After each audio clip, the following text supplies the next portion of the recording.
Hey, what's going on everybody? Today it's time for the February tank update.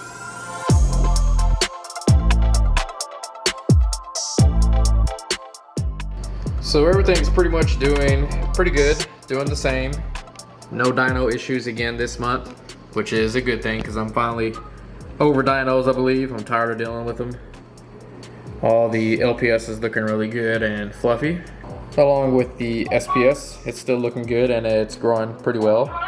Like this piece right here, I can almost tell weekly that the little corallites, or whatever you call them, the little branches on the bottom are shooting out and growing pretty rapidly. Polyps are always out on this thing, as well as this guy right here. I went ahead and mounted a couple of digitata back there. I accidentally knocked one off. Yep, that one off right there. It's somewhere down there. I just need to go pick it up. Yeah, overall, it's doing pretty good. There's a little algae issue. There's a little bit that grows right there, and there's some actually on this favia right here. But I don't want to stick my hand in this tank because I've been quarantining my fish. As you can see, there's no fish in here.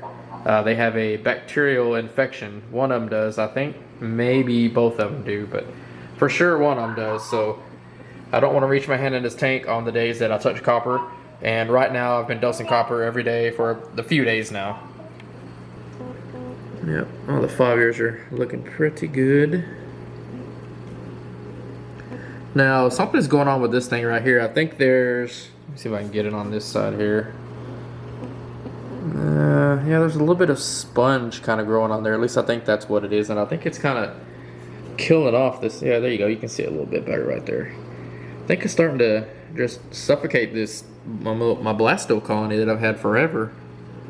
And as well as the Aptasia is not really helping, but another good favia there. There's my Acan Lords, my Lepto, my what is it? John Deere Lepto. There's a Jack-o'-lantern Lepto. So funny story on this anemone right here, as well as this one right here. You could tell that they're super light. I mean, they used to be, you know, the standard rainbow anemones that everybody has. I tried to actually pull them out, but they didn't want to come out, and there's two small pieces of rock right there that's kind of hanging onto the digitata. There was a hole that the anemone was coming out of right there, and I couldn't get them out for whatever reason. I mean, they were buried deep in there.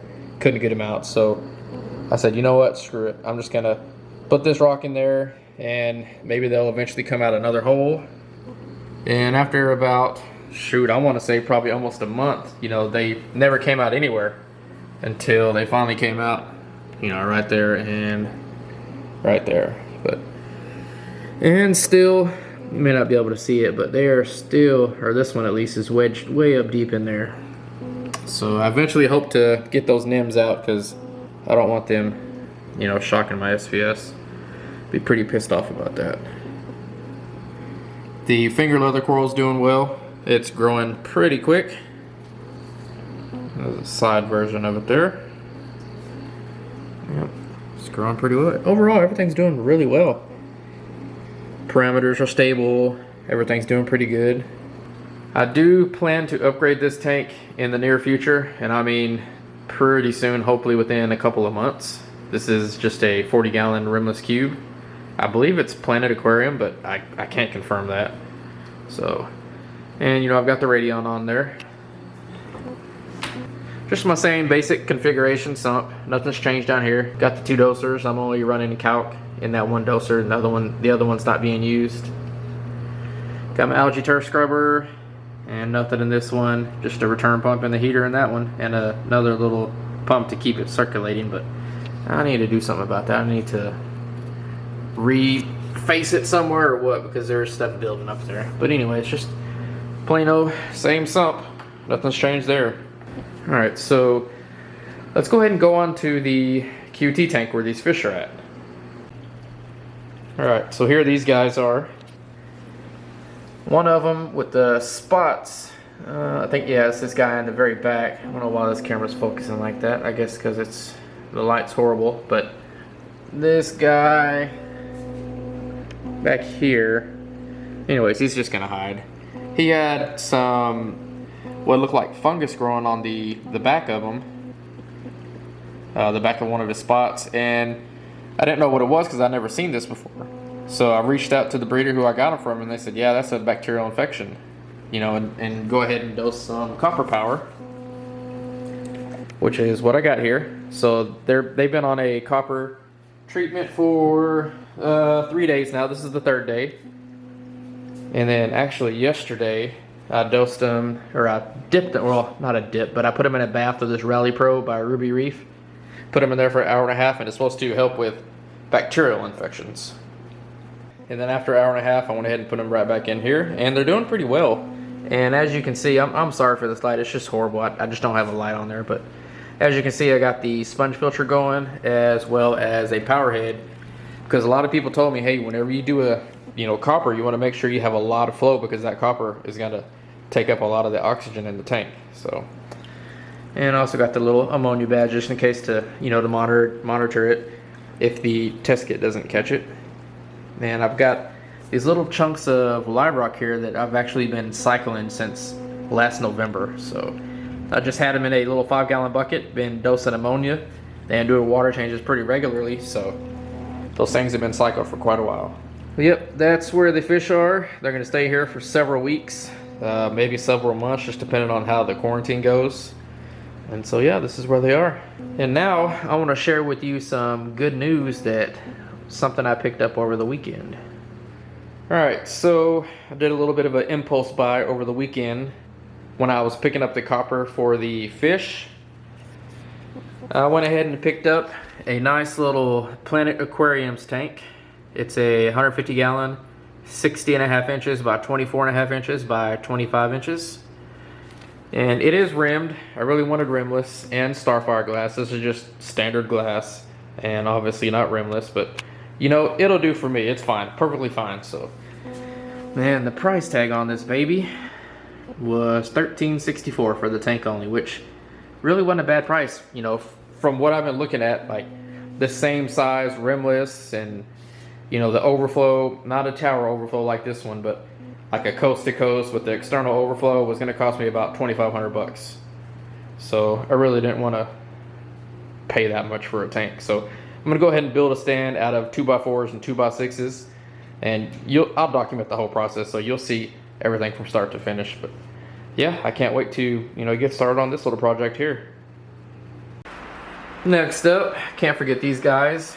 This is one of my original fish here. He was a male, and I'm pretty sure he's a female now, since I got this other fish. This is one of the 2 that I got from Petco, that the other one sadly jumped out of the little QT tank that I had for him. But so now he's the male, and my Solaris is the female. And this is just kind of a small holding tank until I figure out what I want to do with my other 14-gallon tank that I have that's on my kitchen counter.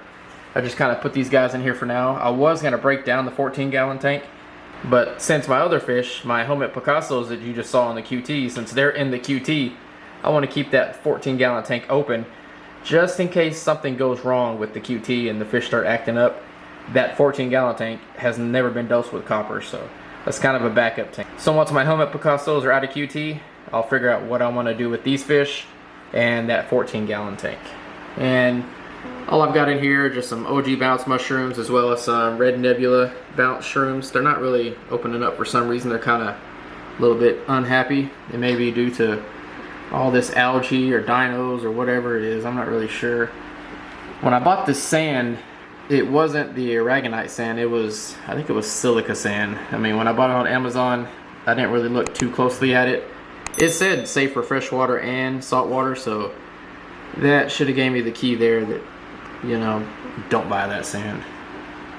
I mean, it looks just like, very similar to, the style of playground sand that, you can use for a freshwater tank. So, shouldn't have used it.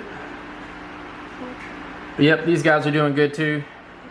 Got my mangroves are growing just a little bit slowly. I mean, they are just a slow growing plant, so hopefully within 2 or 3 years these guys will be a lot larger and have several leaves, but it's a slow process, so I'm here for the long haul, so no biggie.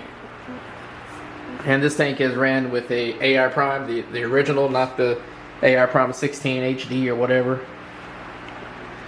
As well as I just got some bulb from Amazon. It's got a lot of little LEDs in there, and that's what's putting the light on the mangroves. And then last but not least, we got the 14-gallon Peninsula tank. It's gonna be kind of hard to see because there's no light on there, but this is just Aptasia City. There's just Aptasia everywhere with this thing. This is the same tank that I tried the Reef Delete on. So nothing really much to show here. There's really nothing in here besides sand, rock, and Aptasia. Well, it doesn't really count, but my little avocado seed boat here. I'm trying to grow a little avocado tree. Just want to see if that'll actually work. And then the cat. Alright guys, so that'll pretty much do it for now. I appreciate you guys stopping, taking a moment and watching my video. If you like this, go ahead and hit the thumbs up button. If you didn't like it, hey, go ahead and hit that thumbs down button. It lets me know that I need to make better videos.